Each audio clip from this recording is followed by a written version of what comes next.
This is Kevin Pruitt with another episode of Rising Tide Startups, and my guest today is Carolyn Mays. Carolyn, thanks for joining us on Rising Tide.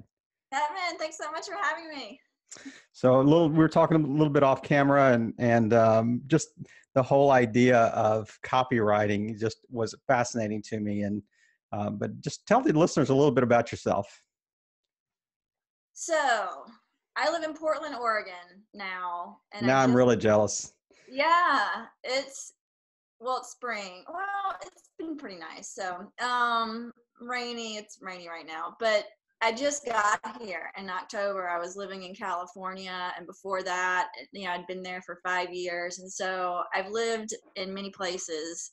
But I'm originally from this really small town in Louisiana, so it's the kind of place that you want to get out of as soon as possible. And so anyway, so my work history is really just like I went to college and then I bebopped around to different places. And if you know how to wait tables, you can go anywhere. And so waiting tables, getting odd jobs, getting real jobs off and on.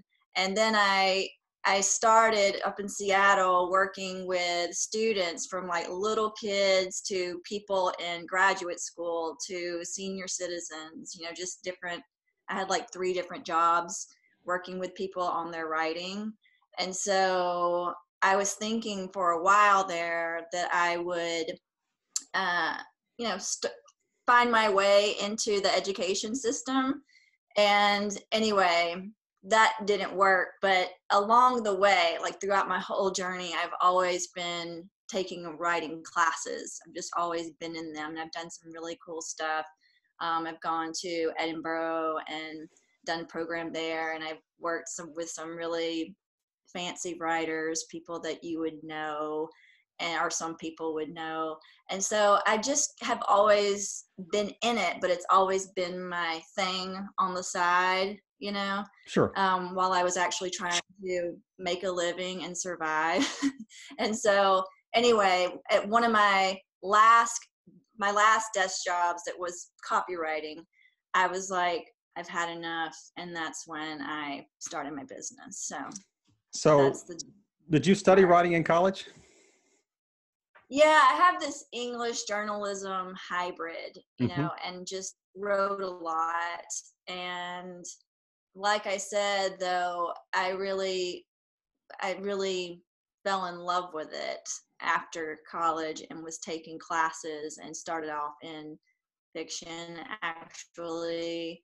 And later it was creative nonfiction. And yeah, and that's the best way for me to have stayed involved with it, is because you're always workshopping, you're always learning from somebody, you're making friends. And it's like I didn't even really realize I was doing it, that I was just getting this other education, right, and just right, constantly honing my skills. And so yeah. So now my understanding is that almost all good writers were voracious readers when they were little. Is that true of yourself as well?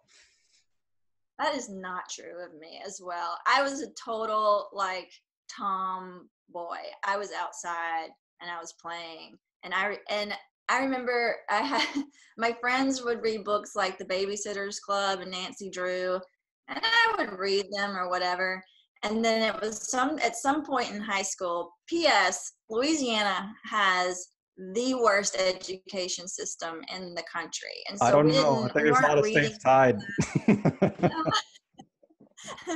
Yeah, Louisiana and Mississippi. I mean, I know that it's kind of bad everywhere, in this country, but yeah, so we weren't reading any of the classics, but there was a copy of Catcher in the Rye in my house, and for whatever reason I picked it up when I was a teenager and read it, and I was like, well, that's it. That was like the greatest book in the world. And there's like I don't know what I thought, that there was just like Goosebumps and Nancy Drew and Babysitter's Club like in the library or something. And I would go to the library as a kid. I was really into, I thought I was going to be a biologist. And so I would read, I would get books on mushrooms and snakes and read about Herculaneum and Pompeii. I thought I'd be an archaeologist. So that kind of thing. Like I was taking information in, Right. and and my grandmother was an influence, and an aunt of mine was a librarian, always giving me books, and so I had access to things. But it wasn't until college where I was just like, so yeah. Where did you go to school? Where'd you go to college? I went to 3 different colleges. Louisiana Tech was the first one. Yeah, Ruston. Louisiana State University was the second one. Then I went to Tennessee, and went to Middle Tennessee State University. Okay. So, which finally graduated. So how college was hard. Yeah, I was just going to say that's true of a lot of us. Yeah. Yeah, because I was having to work, the whole time. And so working, waiting tables, and writing papers, and having rather poor time management skills to begin with, like you're not really set up with the tools, especially if you go to college right out of high school. And for some people, that's how you get out of a town, is Right. You go to college, you're not prepared at all to have this experience, and to actually be successful at it. And so yeah, that was definitely my story. And but I eventually made it through. So let me chase one of these proverbial rabbits here again. So I mean, you traveled some, you've taken some courses overseas, been involved internationally. How would you change our educational system? What would be 1 or 2 tweaks that you would say, you know what, with our university system, kids need to take a gap year, they need to do this, we need to do this differently? What would be 1 or 2 things that you think would really improve our system here, other than throw away all the Goosebump books? And yeah. Oh my God. It seems like it needs such a reform. Yeah, I think people definitely need a gap year, and to just give yourself some breathing room to work. And I think there needs to be, and this, I don't know if I've ever heard anyone say this, but there needs to be a conversation about what this is for. Like, why are you going to college? Because it is to get a job, but it's also to expand, on the world. And we just don't give people, because education because it's so expensive. You don't have Right. time to get in there and take advantage of everything. And see, I did get in there and take advantage of everything, but I also racked up a huge student debt. So exactly. It's like, I was not understanding that part of everything. And so, yeah, I mean, it needs to be obviously affordable, and it needs to, people need to know that they're in there to learn and engage and get into it. And it's not even just about, yes, it's about passing the class, but it's also this is why this matters. And so I don't know, for me there was a disconnect there. Right. Right. So I mean, it's interesting to think about. It is, we lived overseas for 13 years, and the whole different education systems we were in. I mean, primarily we were in the UK for 9 of those years. So to see how early they track, kids in specific, I mean, when you're going to university as an accountant, you're going to university as a lawyer, you're going to university as a mathematician, you're going to university as a biologist from the very early stages. And they don't have a lot of, you don't take the first 2 years as kind of your general education, classes, that kind of this broad sense of, kind of exploration. They track you from the beginning. And if you change tracks, if you are even able to, it is so difficult, because, then you're almost starting over again. But, the upside of that is that you're really well qualified in that specific discipline, and there's not a lot of debt. But the downside to that is, if you hate being a plumber, if you hate being a mathematician, if you hate being an accountant, you're stuck, without having to go back and really go through the entire cycle again. And it's difficult to restart that cycle. But I just was curious to hear your take on that. And I know as you encounter, students that are heading to college, I think your experience could be a real lifesaver to some of these kids about, some of the things that they need to think about, that, hey, why are you going? Are you just going to get a job, or are you going to learn? Are you going to explore? Are you going to, fill in the blank? And I didn't mean to chase that rabbit, but I just, as you were talking, just really sparked. And, you said, I mean, I don't think anything's wasted. Historically, nothing's wasted. So, you worked with students, you had this experience, you're going to encounter them in the future, even if you're teaching writing classes, or if you're, even writing bios, that type of thing. I mean, how do you kind of speak into the next gen, in that realm? Yeah. And it's such it's kind of an emotional topic for a lot of people, because For sure. There's one end of the spectrum where, people were kind of primed and made ready from the very beginning, like was down some path. And that can cause an issue with people. And then there's people on the other side of the spectrum that kind of have floated around and dabbled in this and dabbled in that. And then when they are, let's say, building their business and I'm writing their bio for them, and they've got all this great experience, but they don't have those letters behind their name. Mm-hmm. You don't need any of that stuff to have a killer bio, for one. But also, I see the I don't want to call it a lack of confidence, because it's not like people are going through the world ashamed of it, but when they have to say, I am this thing, and they don't have, whatever, this beautiful track record, academic record of doing that thing, then it causes this consternation. Absolutely. Yeah. And I've definitely worked with students at the college level that were just like, I don't know why I'm doing this, because my parents want me to. And it's sad, because you're like, you obviously want to, take a literature class or something and get out of accounting. And so anyway, yeah.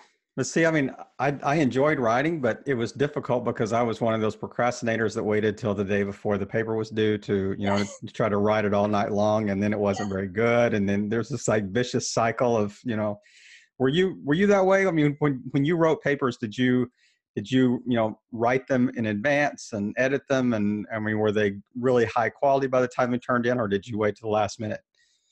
I tried every way to do them, and at some point, like I tried planning it out, and then there would be this huge kind of procrastination period between something comes up always, finishing it. And then at some point I had convinced myself that I work better if I just write all night long, right? So if you just stay up and make yourself absolutely miserable, and drink a bunch of coffee, then that's going to be the best way to do it. But really, for me, high school was such a nightmare. And so when I got to college, I remember turning in my first paper, and I was just like, like waiting for my Medal of Honor. I was just like, you're going to have fun with that. You're going to use this as a model for future classes. Right. And it came back just bleeding, obviously. Yeah. And of course, it was an academic paper, and so it was missing a lot of the accoutrements of a academic essay. And so, but I was mortified. Like it really hit me, and I got this thing in my head where I said, if I can't communicate on paper, for me that seemed like the most important thing, is to be understood. And I feel like that is where my energy went in college, and I took a lot of classes where I had to write papers, because it was so important to me to be able to do that well. Right. And so by the time I got out, I was doing well with those types of papers. But in terms of like how I project managed getting them done, it was a free for all. So yeah, but you learned in the process. So you graduate from college. Yeah. So do you immediately start in working for a company in the writing space, or is there kind of a transition there? What was your first job coming out of college, and how does this kind of walk us through the business transition path from college to, your current business? Yeah. God, I have the Is it a saddest winding story. road? Yeah. I was gonna say it's such a sad story. The first job I got out of college was this. It was like a receptionist job at an insurance company, but I took that job, and then a couple of days later, I got a phone call from this job that I wanted, which was writing brochures Mm-hmm. for universities, and I was so young, and I thought that I had to turn it down because I had accepted this other job. It's like you're an adult, but you're still scared of the real Sure. adults, Yep. and so, and my dad had said, there's always money in insurance, and so I reluctantly turned down this job that would have been probably have gotten me where I wanted to go a little bit sooner, but I didn't. And so, yeah, my first real job out of college was a real job. It was Mm-hmm. like, working in a title insurance company. And I mean, I was just answering the phone, but still they were prepping me for something else that I didn't want to do.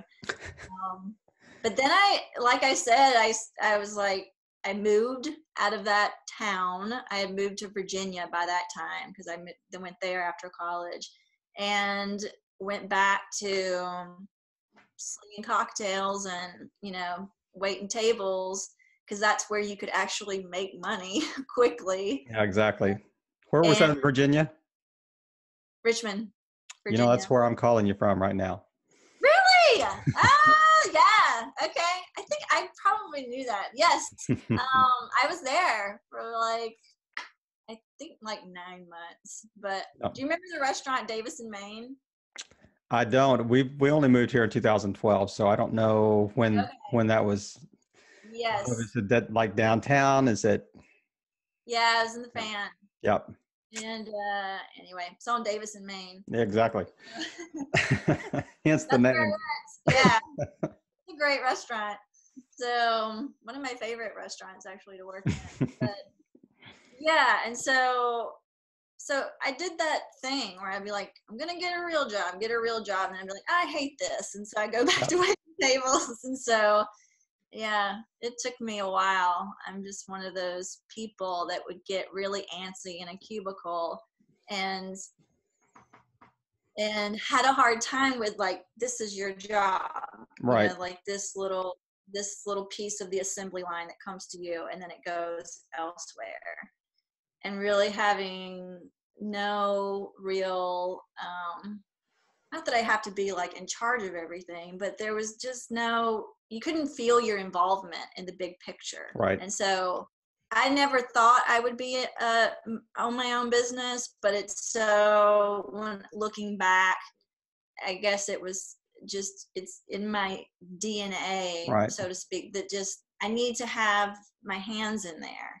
So, and sometimes it's overwhelming with how much you have to do. Like Mm-hmm. you're talking to clients, emailing clients, writing for clients, I've gotten other people to do accounting stuff, which is good. Yeah. But yeah, I know what's going on for sure, Mm-hmm. in the big picture. So you Yeah. transitioned. You said you were copywriting for another company, and then one day you just woke up and said, "That's it." Stand up on my desk and say, "I'm out of there." Yeah, because I just moved to California, and I was like, I didn't move here to do this again. I've done this. I've done this cube thing, and I've gotten stuck in cube things because I would like love my fellow employees. Or Right.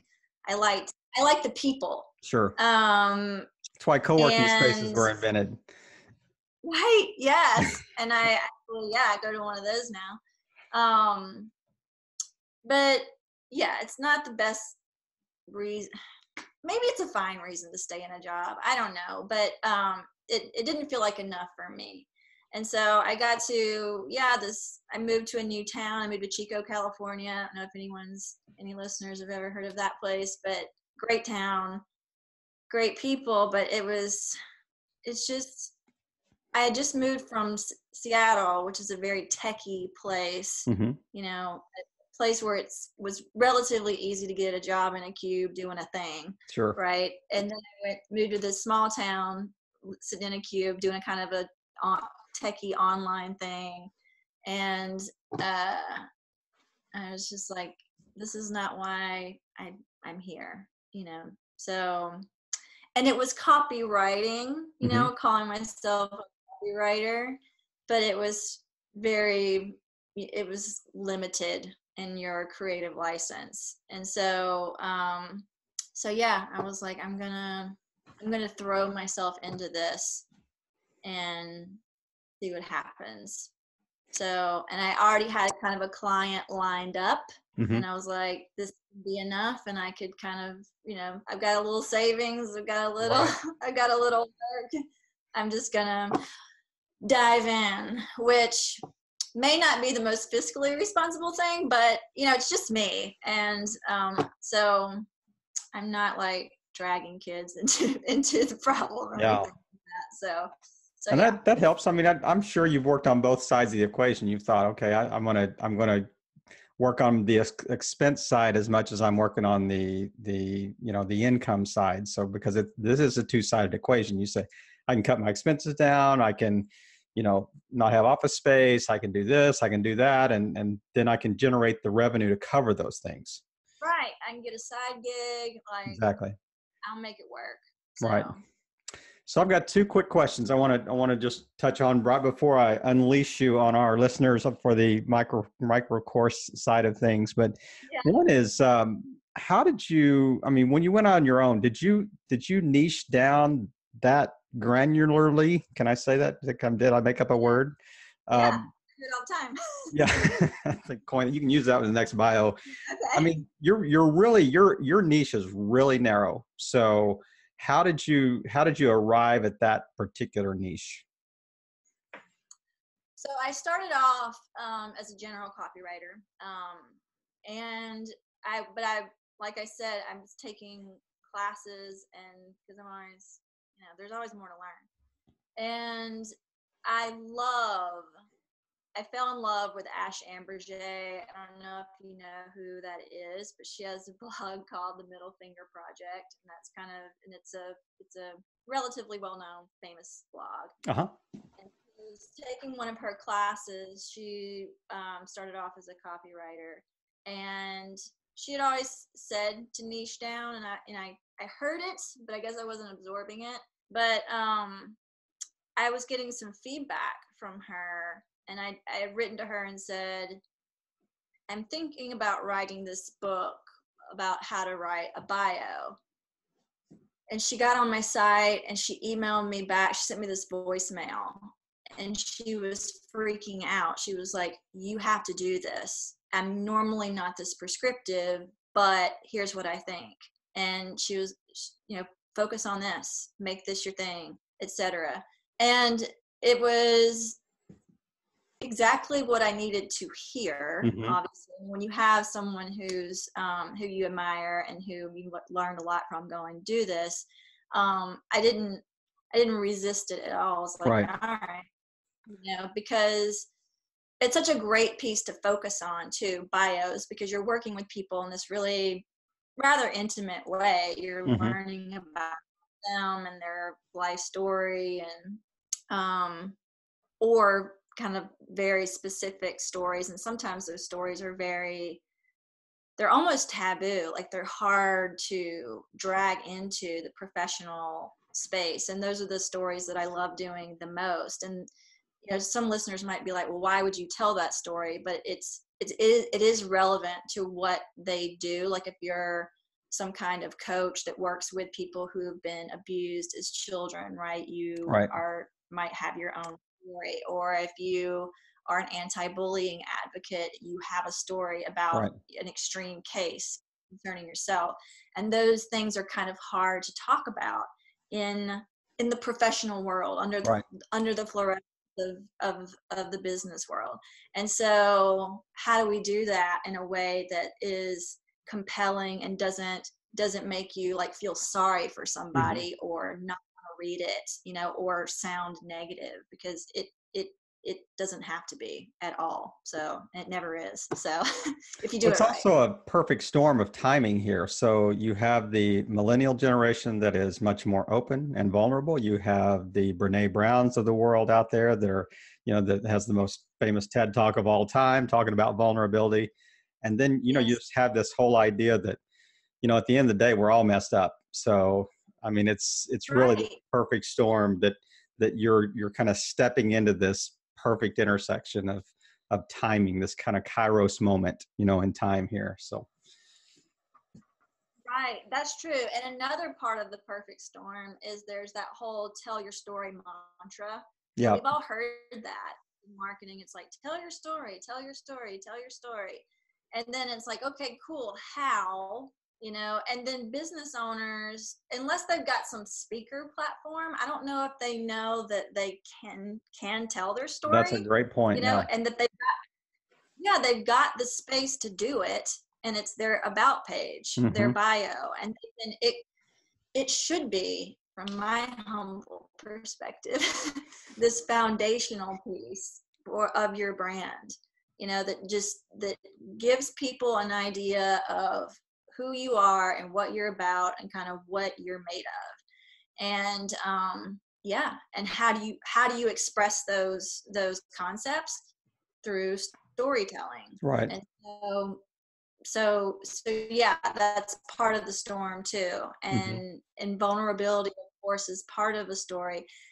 And people don't realize this too. And I think even when you are being vulnerable in a story, you absolutely have boundaries as well, you know. And Brene Brown talks about that too. Like, there's a difference between like being vulnerable and, you know, I don't know how she words it, but I say being vulnerable isn't like, shouldn't be confused with giving a confession, Sure. right? Like, Sure. you're Right. not there to like just slit your wrist in front Right. of everyone and just bleed out, you know. Like, you Yeah. you you can, being vulnerable, you can still be very powerful. Your audience So is not your therapist.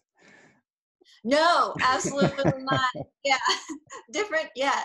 Right. Exactly. You know, so yeah, you have those boundaries in place with your audience, and you can save all the insecurities for your Yeah, therapist. that's right. That is delicate balance because you're writing like a 400 word, you know, bio novella about Uh-huh. somebody, you know. So, and it kind of reminds me. I think it was Mark Twain that said, I was going to write you a short letter, but I didn't have time, so I wrote you a long letter instead.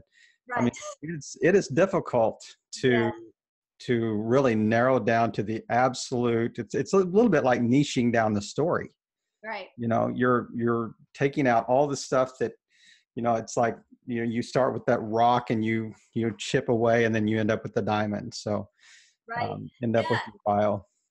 Yeah. And that's what people, when they come to me, they're just like, I've got all these threads. Like, how do I make it make sense? And then there's this happened, and this happened, and this happened. And it's like, look, we all have, at this point, lots of stories we can tell, right? And um, so you do kind of have to choose one or two, but also a story can be, this is what people also don't realize, it could be like two sentences. Yeah.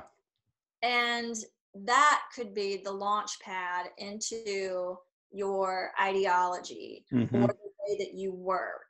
You know what I mean? But it's a great jumping off point to like say, you know, so I just wrote a bio recently where the story part was essentially just her deciding, like pushing send on an email to sign up for an improv class. And then it unwinds into Hmm. like what that means, you know, Right. and what she does.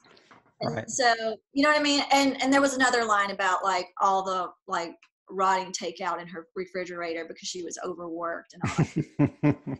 But it's just like boop boop, just two little Hmm. paragraphs, you know, and you don't have to write your like opus, you know. Sure. So This is not the magnum opus that you right. Yeah, the exactly. more words, the more important I am. So Right. Yeah. And it's more about it's getting to, again, like some heavy hitting concepts that you want to express about yourself, and like suggesting at your ideology. And so all the details of the story aren't going to help you do that, but Right. you need to also be conveying why what you're saying matters. And so that's part of the story too. And so anyway, there's kind of a lot to it. And then there's, yeah, but you have to get it on a very small, piece And of to real. learn more, you need to go to switchbladelemonade.com and hit the contact us page, and Right. you can Exactly. you can begin the dialogue. But That's how you solve your problem. Right? that's right. All roads lead to that contact page. So let me ask you real quick on the idea of, you talked about kind of living in cubicle jail or cubicle nation or whatever. So if you could go back to cubicle land, what would be one piece of advice that you would give yourself that says, man, I wish I knew this when I was sitting in that cube, to make the transition to going out on my own, that would have been a game changer? What's one piece of advice you would give yourself now? Do you think it would be germane to listeners that may be sitting in that cube? They don't have to be bio writers, they could be whatever, but they're kind of thinking, should I do this on my own? Right. You know what I think of is when you're sitting there plotting it out and you're like, how is that going to happen? I just want to stress that luck is part of the equation, Mm-hmm. and luck happens when you are doing the work. Yeah. When you're doing the work, and when you are not only doing the work, but also taking a break and going out to hang out with some people that you haven't seen in a while, or just going to that party, and meeting there's usually like connections that are made, right? I don't know if people know this, but my bio was made into a video, and it was one of these things that it was great for my business because people could see what you could actually do with one. Mm-hmm. Like my whole thing is that your bio should be so good you can make a short film out of it. That's good. So we did that. We made a short film out of my bio, but what happened is my cousin was visiting. He was in California. He calls me. He's like, "Hey, come hang out." This is someone I hadn't seen in 8 years. And I was busy and stressed out, and, had a million excuses of why I, didn't have time to go. And I just did. I went out there, I dropped everything, went out, and we end up just hanging out, and him saying, "Oh my God, we should make a video out of your bio," because he was, he's messing around on my website. What have you been up to lately? Checking out my stuff. And so we shot this video one morning, and then he goes back and we put it together. He puts it together, and it was amazing. And so that was like this luck thing that happened, but it was part of the equation, and it wouldn't have happened, A, if I hadn't gone out there, and B, if I hadn't been doing the work in the first place. And so that sounds like an added service you could provide as part of your website, that bring in your cousin to do video, to videoize people's bios. So that's right, that's another $2,500 or whatever. There you go. Yeah, well, the video is part of a promotional, like, it was partly for his business too, because that's what he does as a video production company. But the thing is he's so expensive. He's been there for a long time. Most people can't afford him. But it was and he wrote a blog post about this in his business. He was shooting these videos of people that were kind of those we've all seen it, like the documentary style videos where you shoot the artist in their home. He shoots a lot of artists. He's involved in the arts community in Baltimore. And you would have like the person sitting in the chair saying something, and you'd have them in their studio and you'd see them painting. Right. And that's the way that everyone shoots those kinds of pieces about people. They want to spot the person. And so it's like you're trying to get someone to say something interesting on camera, right? And then you kind of go and like slice it all together. And what we had was we had an entire script, and the video just followed the script. Mm-hmm. And it really is, I would love to work with more videographers to do that, because it is quite different than the way that we're usually showcasing people. So. Oh, and I think it would really help the videographer if you had the script already done and they were just really creating to the script versus, they're finding, video for the script versus the other way around. So half their work's already done. So right. And any videographers listening here, get back on that contact page and see if we can make some magic happen here. So that's right. Yeah. Speaking of magic, we've arrived at the magic time of Rising Tide Micro Course. So it's the time where I just step out, go get me a cup of coffee, and listen from afar. But I just want to give you the space to kind of share exactly, in your area of expertise, you become the professor. So all of our listeners, including the host, are listening. So Caroline, it's all yours.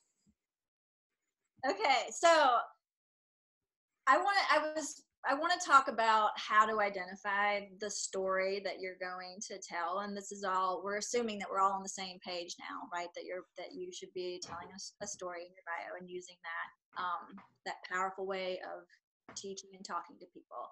And so, people were like, well, what story should I tell? What story should I tell? And so just, if you stood back and just took kind of kind of scanned the landscape of your life and just jotted down the things that you have been up to, write down the milestones, write down what you were doing between the milestones, like what does the timeline look like, and just took a big picture, view.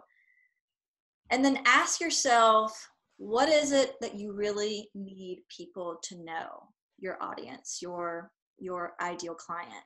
And this doesn't have to be anything sexy at all. It could just be like, I really need people to know that I can write. I really need people to know that I work really hard. I really need people to know that I'm super, compassionate, whatever. And so choose the story. What is the story that's going to help you illustrate that point? And that is the story that you want to tell. And so start writing that thing down and see how, work on getting it down to a page and a half, and see where that takes you.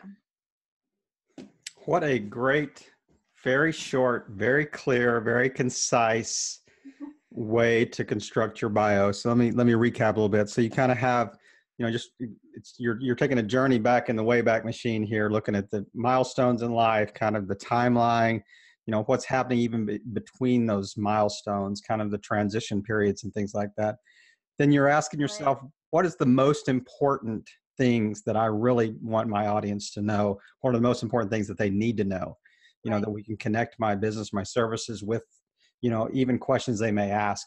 And then the third is, once you choose those, try to write that in a fairly concise manner, write it in a page and a half page, and just really clearly convey that story. And you'd be amazed at the kind of the final product. And it's actually, it may even be therapeutic for yourself to be able to do this, to look back at some of these things, think, I have come a long way, in a pretty short period of time. And that kind of alleviates that imposter syndrome that you think, I'm not a writer, I'm not a podcaster, I'm not a, fill in the blank. Well, actually I am, because all these milestones point to the fact that this is how I arrived at where I am. So yeah, absolutely. You're so spot on with that, Kevin. It's so true. And I had people say to me when we're done, they're like, man, I'm really cool.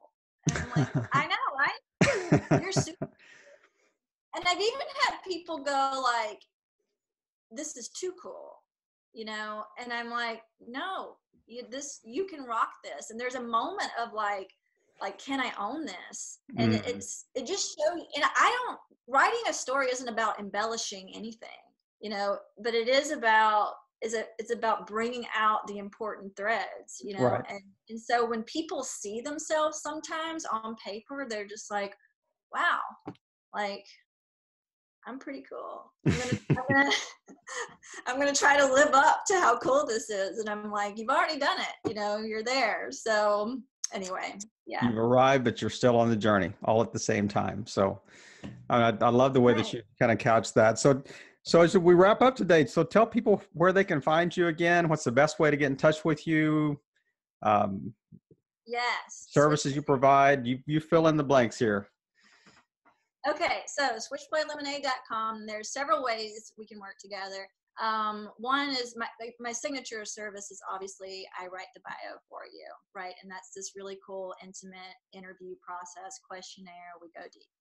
And then my other service is where you do the writing, but I help you identify the story, and it's kind of a coaching process where you come back with your writing and we pull out hooks and we pull out the threads. We get rid of things that don't matter so much. And so it's more of a workshop. And I recommend that for people who want to write their own bios, but also have some confidence in their abilities. And so also, by the time that this airs, I have a book coming out next week. It's a downloadable. It's going to be $49, and it's called Bio Like Beyonce. and it's this. It's going to take everything we've been talking about and flesh it out even more, and has writing prompts in it and walks you through more of the process. So, well, make sure you send me a link to that so we can get a link to that book in the show notes. We'll certainly have your website in the show notes, but is there anything that I haven't touched on that you want to add to this? Let's see. I wanted to add that we had talked about copywriters. Like, if you're going to hire a copywriter, whether it's me, whether it's somebody else, just know that there are a lot of people that can string a sentence together, but copywriting is its own genre. It is writing with an intent to sell, right? And it should be at its best creative. And you want to work with someone who is going to listen to you, right? Who isn't super attached to, the way that they said it or whatever. And also someone who's going to push back, with you. and because I just got a compliment recently from one of my clients who's like, I've worked with so many copywriters. She was in marketing. And she said, and this was so great because you weren't just married to the things that you had said, and you really worked with me, and so she worked with big corporations that are going through mergers and acquisitions. And so that's something I don't know anything about. And so she's telling me these, everything, and we dialed it in so beautifully. Like, her final product was great. And so there was that push pull between us. And just make sure that someone is listening to you and also like resisting you at the same time a little bit. So, right. Yeah. Now, guys, I think I happen to know somebody that might fit that bill.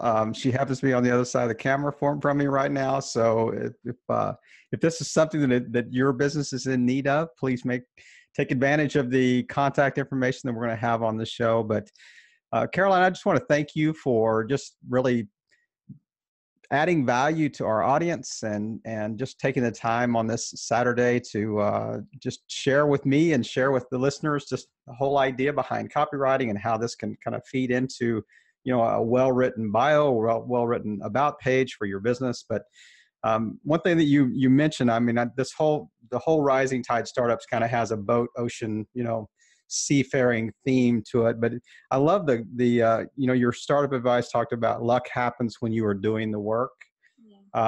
There's a quote that I had actually written down on my notes before we started talking that it's written by a guy named Joshua Slocum, who was a writer in the late 1800s. died early 1900s, actually lost at sea. You know, he was sailing. He's the first guy to circumnavigate the world by himself. But he wrote a quote that said, "Good work in the building of my vessel stood me always in good stead." And I thought, you know, this really makes sense that if you do the work, do the foundational work on the front end, then it makes things sail much easier on the back end. Right. And, you know, you kind of laid that foundation, you know, do the work, write a good bio, tell a good story, and it makes so much difference, you know, to your business in the long run. So Caroline, thank you for laying that groundwork, laying that foundation, and just playing your part in helping all boats rise on a rising tide. Have a great day. Yes. Thanks. You too, Kevin. Bye-bye.